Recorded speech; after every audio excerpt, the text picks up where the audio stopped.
Good morning students. हम हिंदी 2 में last chapter number 14 गरीब तो महान है, यह लास्ट कविता हम पढ़कर समझ चुके हैं। तो हमारा सेकेंड टर्म एग्ज़ाम के लिए यहाँ तक हम पढ़कर समाप्त कर चुके हैं। हमारा सिलेबस चैप्टर 8 खुदीराम बोस, सोचो समझो खरीदो, फिर 10 मधुर याद बचपन तेरी, 11 आम ही आम, 12 अन्याय का विरोध, 13 खेलों का महत्व, 14 गरीब तो महान है। यानी कि चैप्टर 8 खुदीराम बोस से चैप्टर नंबर 14 गरीब तो महान है कविता तक हमारा सेकेंड टर्म एग्ज़ाम के लिए सिलेबस है। तो हम अपना सिलेबस कंप्लीट कर चुके हैं। तो आज से हम सेकेंड टर्म एग्ज़ाम के लिए रिवीजन करेंगे। तो आज हम पढ़ेंगे चैप्टर 8 खुदीराम बोस के बारे में। तो हम एक बार पहले खुदीराम बोस के बारे में पढ़कर समझ चुके हैं कि खुदीराम बोस कौन थे। तो सबसे कम उम्र में मात्र 18 वर्ष की छोटी सी आयु में फांसी के फंदे हमारे देश को आज़ाद कराने के लिए, खुद के लिए नहीं बल्कि हमारे देश को, भारत देश जो अंग्रेज़ों के ग़ुलामी में था उसको आज़ाद कराने के लिए सिर्फ 18 वर्ष के जब खेलने कूदने का समय जब था, पढ़ने का समय था, अपने दोस्तों से घूमने का समय था, उस समय यह हमारे देश को आज़ाद कराने के लिए अपने आप को फांसी के फंदे पर चढ़ा दिया। यानी कि अपने देश को आज़ाद कराने के लिए अपना आहुति दे दी। तो यह हमारे बंगाल देश का ही रहने वाला था खुदीराम बोस। तो हम यह चैप्टर पहले भी पढ़कर समझ चुके हैं। तो आज हम फिर से एक बार रिवीजन करेंगे और पाठ को समझेंगे। तो सूरज से लेकर उसकी लाली डाली बसंत की तुमने रंग डाली, दिल की बात तो छोटी थी, देश पर अपनी जान भी दे डाली। तो इस वीडियो के साथ साथ हम अपना पाठ्य पुस्तक भी देखेंगे, पेज नंबर 47। तो हम इस पाठ को अच्छी तरह से फिर से समझ सकते हैं। तो यहाँ कहा है कि भारत को स्वतंत्र कराने के लिए एक यज्ञ किया गया था जिसमें अपने प्राणों की आहुति देने वालों में खुदीराम बोस का नाम सर्वोपरि है, जो हमारे बंगाल देश का ही था। भारत को स्वतंत्र कराने के लिए एक यज्ञ किया गया था, यानी कि एक यज्ञ किया था हमारे देश को स्वतंत्र कराने के लिए, जिसमें अपने प्राणों को बलि देने के लिए, अपने प्राण को कुर्बान करने वालों में खुदीराम बोस का नाम भी सबसे पहले आता है। देश को आज़ाद कराने के उद्देश्य से ये मात्र 18 वर्ष की छोटी सी आयु में ही फांसी के फंदे पर लटक गए थे। यानी कि देश को आज़ाद कराने के उद्देश्य, बस उसका एम यही था कि हमारा देश को हम ज़रूर आज़ाद कराएंगे। इस अंग्रेज़ जो हमारे देश को कब्जा करके रखे हैं और जो मज़दूर हैं उन्हें इतना काम कराते हैं, तो यह देखकर सब कोई सोचे। तो उनमें से भी खुदीराम बोस का यही उद्देश्य था कि हमारे देश को आज़ाद कराएं, जो अंग्रेज़ के ग़ुलाम में है उससे आज़ाद किया जाए। ये मात्र 18 वर्ष की छोटी सी आयु में ही फांसी के फंदे पर लटक गए थे। फांसी पर लटक कर भले ही ये हमसे दूर चले गए, परंतु इनका नाम युगों युगों तक सम्मान के साथ लिया जाएगा। जिस प्रकार खुदीराम बोस को फांसी के फंदे पर चढ़ाया गया, बहुत वर्ष हो चुके हैं, बहुत पुराना हो गया। यानी कि भारत माँ के इस सच्चे सपूत का जन्म 3 सितंबर सन 1889 यानी कि 1889 को बंगाल के मेदिनीपुर जिले के बहुथनी नामक ग्राम में हुआ था। तो देश को आज़ाद कराने के उद्देश्य से ये मात्र 18 वर्ष की छोटी सी आयु में ही फांसी के फंदे पर लटक गए थे, जो फांसी पर लटक कर भले ही ये हमसे दूर चले गए, परंतु इनका नाम अब भी इतिहास के पन्नों पर लिखा गया है, जो कि हम भी पढ़ रहे हैं और इस खुदीराम बोस के बारे में हम जान रहे हैं। कभी ये मिटने वाला नहीं है, बल्कि जब तक यह संसार चलेगा तब तक उनका नाम इतिहास के पन्नों पर अंकित रहेगा, इतिहास के पन्नों पर इनका नाम लिखा रहेगा और सबकी जुबां पर इनके नाम लिया जाएगा, खुदीराम बोस का। और जितने भी हमारे देश को आज़ाद कराने के लिए शहीद हो चुके हैं, सब शहीदों का नाम सबकी जुबां पर होगा। मिदनीपुर जिले के बेथोनी नामक ग्राम में, यानी कि बंगाल में ही इनका जन्म 3 दिसंबर सन 1889 को बंगाल के मिदनीपुर जिले के बहुथनी नामक ग्राम में हुआ था। इनकी माता का नाम था लक्ष्मी प्रिया तथा पिता का नाम त्रैलोक्यनाथ बोस था।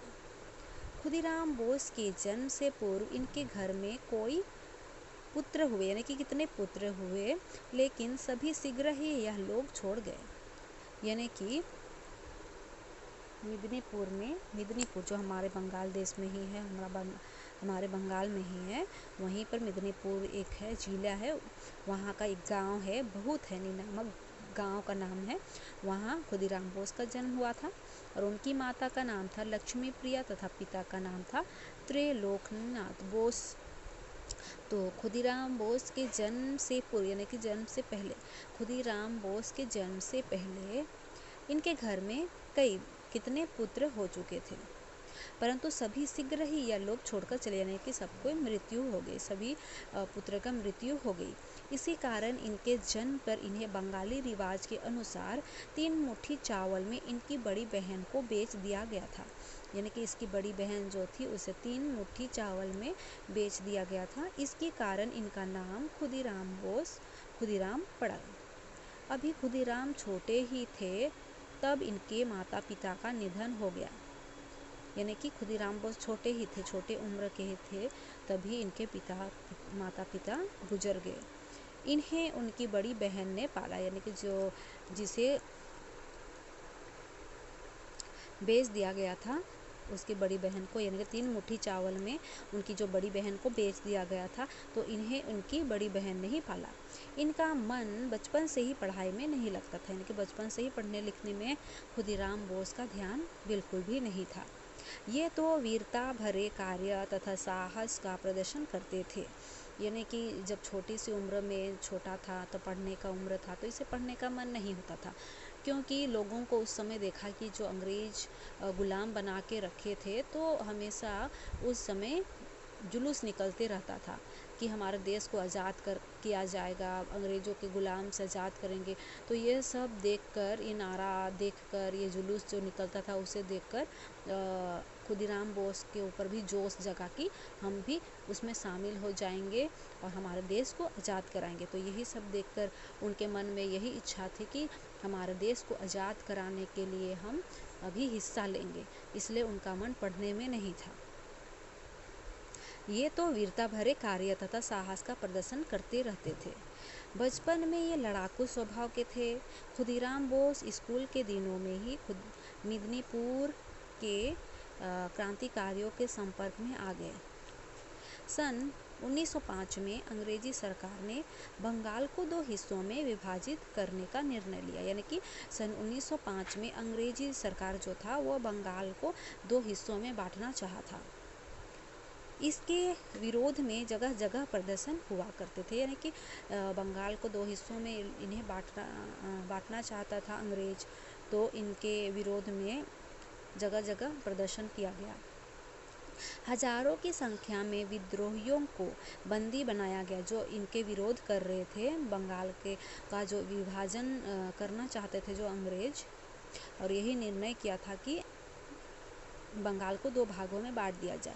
तो इनका प्रदर्शन करने लगे थे विरोधी, तो जो विरोध कर रहे थे उन्हें, विरोधियों को बंदी बना लिया गया था। कई देशभक्तों को फांसी पर लटका भी दिया गया था। इस घटना ने खुदीराम बोस का हृदय में देशभक्ति की भावना जगा दी थी। तो यही सब देखकर जोश में आ गए खुदीराम बोस, और वे चाहते थे कि उसमें शामिल हो जाए और अपने देश को आज़ाद कराने में हिस्सा ले, उन क्रांतिकारियों के साथ जुड़ जाए। ये सब कुछ छोड़कर क्रांतिकारियों के साथ जुड़ गए। सन 1906 में मिदनीपुर के जिले में एक प्रदर्शनी का आयोजन इस उद्देश्य से किया गया कि अंग्रेजी सरकार भारत का कल्याण चाहती है। क्रांतिकारी इस प्रदर्शनी के विरोध में वंदे मातरम के पर्चे बांटना चाहते थे। यह कार्य खुदीराम बोस को सौंप दिया गया। पर्चे बांटते हुए खुदीराम बोस को पुलिस ने देख लिया, लेकिन खुदीराम बोस वहां से भाग निकले। इनकी तलाश की जाने लगी और कुछ समय बाद ये पकड़े भी गए। इन पर मुकदमा भी चला, लेकिन बाद में इन्हें छोड़ दिया गया। इसके बाद ये पूर्ण रूप से क्रांतिकारी कार्य में जुट गए। कुछ समय बाद ये कलकत्ता जाकर वीरेंद्र कुमार के दल में शामिल हो गए।